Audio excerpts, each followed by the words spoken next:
Welcome back. Today, we're jumping right into the garden to master one of the most versatile herbs out there, fenugreek.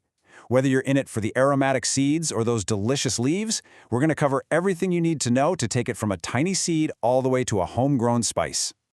So, what exactly is fenugreek? Well, it's this amazing, super fast-growing plant from the legume family. And what's so cool about it is you get two totally different things from one plant. You get the earthy, nutritious leaves, which you might know as Methi, and you get those fragrant, almost maple syrup-like seeds. It's a real two-for-one deal, which makes it an awesome choice for any garden. Okay, so how do we start? It all begins with the seeds, of course. This first step is all about getting that foundation right, laying the groundwork so you have a really successful, healthy harvest later on. And you know what? The process is wonderfully simple. First up, find a spot that gets tons of sun. Then, you'll want to get your soil ready. Something that drains well is perfect, maybe mix in a little compost. When you're ready to plant, just sow the seeds about a 1/4 inch deep. You don't want to bury them too far down. And finally, just give them a nice, gentle watering to help them settle in. And when we say a sunny spot, we're not kidding. Fenugreek absolutely loves the sun. For the best possible growth, you want to make sure your plants are getting at least 6 hours of direct sunlight every single day. That's really the key to getting strong plants and super flavorful leaves. Now listen up, because here's a huge tip that's going to save you a lot of heartache. Always, and I mean always, sow your fenugreek seeds right where you want them to grow. Why? Because it has this long central taproot that's really sensitive. If you try to move it from, say, a starter pot, you're probably going to damage that root, and the plant just might never recover. So plant it once and leave it be.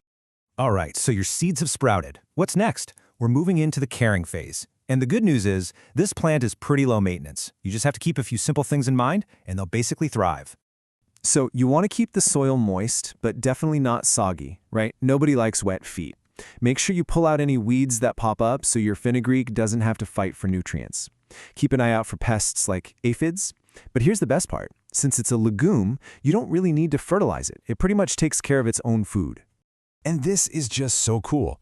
Fenugreek is what's called a nitrogen fixer. That means it literally pulls nitrogen out of the air and puts it back into the soil.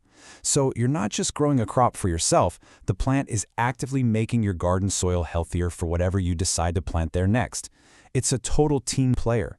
And now, for the moment we've all been waiting for, the harvest. This is where all your patience pays off. But it's really important to know exactly when and how to collect your goodies, because it's different depending on if you want the leaves or the seeds.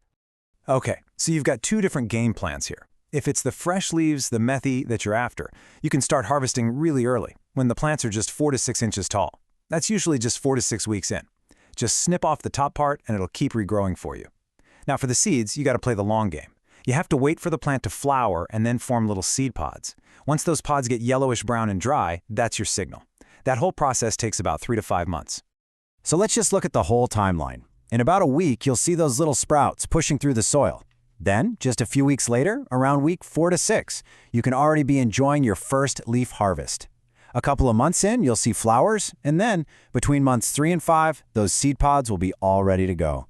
And here is the single most important thing to remember for your seed harvest. Timing is everything. You absolutely have to get to those pods before they split open on their own.